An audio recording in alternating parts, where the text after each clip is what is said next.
मौत के वास्ते हर वक्त तैयार रहो और मौत को याद किया करो।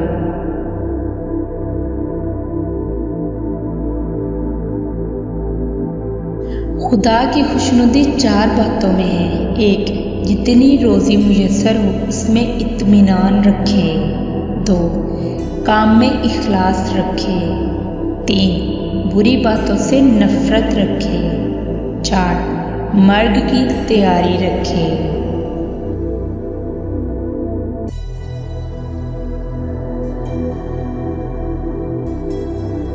हर अमल करने से पहले डरो कि खुदा तुम्हें हर वक्त देख रहा है।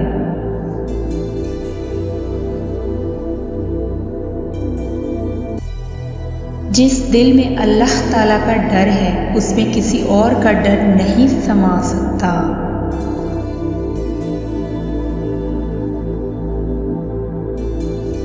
अगर कोई बुरा काम देखे मगर मना ना करे तो अल्लाह ताला अजाब नाजिल करेगा और सबको इसमें घेर लेगा।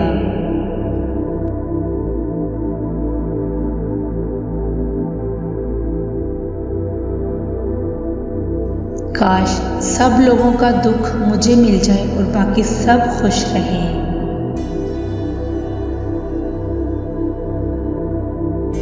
बदगु 3 आदमियों को मजरूह करता है।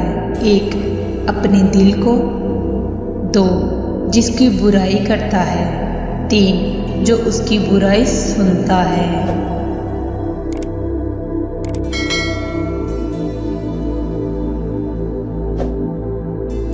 बाज़ औक़ात जुर्म मुआफ़ करना मुजरिम को ज़्यादा ख़तरनाक बना देता है।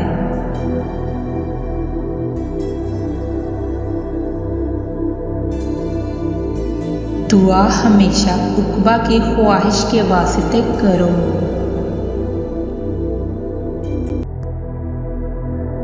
अल्लाह ताला ज़ालिम को मोहलत देता है मगर जब पकड़ता है तो फिर नहीं छोड़ता।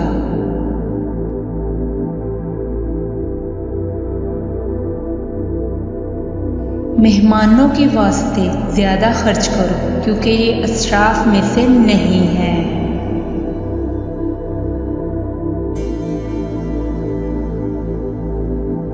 ऐसे शख्स को दोस्त रखो जो नेकी करके भूल जाए।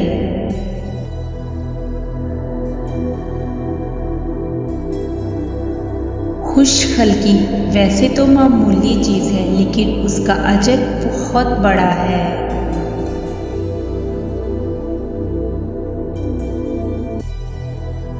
दरवेशी ये है कि किसी शय की तमा ना करे। जब कोई बेतलब लाए तो मना ना करे और जब ले तो जमा ना करे।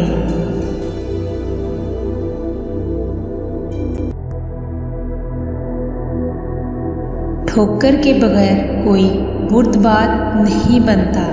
तजुर्बे के बगैर कोई दाना नहीं होता।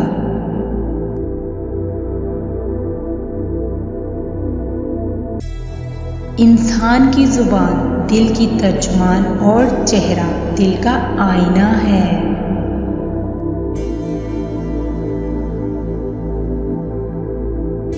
जिस शख्स ने अपनी ज़ुबान की हिफाजत की वह हर बुराई से महफूज रहा।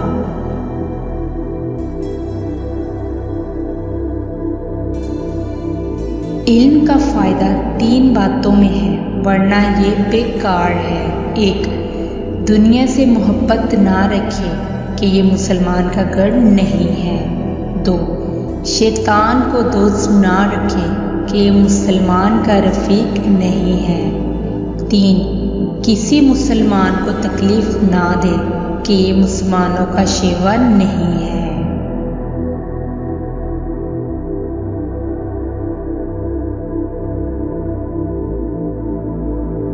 हुस्ने खल्क ये है कि खलकत को रंज ना पहुँचाओ और उनका रंज उठाओ और उस मामले में बदले का ख्याल ना हो।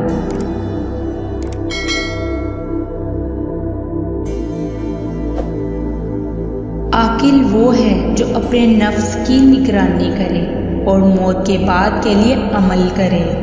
आजिज़ वो है जो नफ्स की पैरवी करे और खुदा से उम्मीद रखे।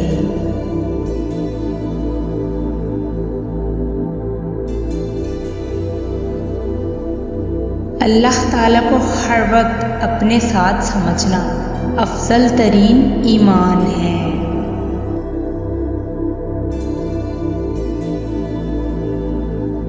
मर्द वो है जिसका किरदार उसकी गुफ्तगू के मुताबिक हो।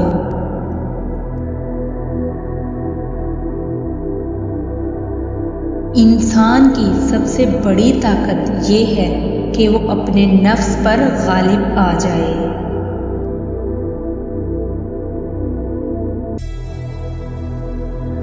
बुरे आफाल वाले लोगों की सोहबत से बचो, क्योंकि आदमी अपने साथियों से पहचाना जाता है।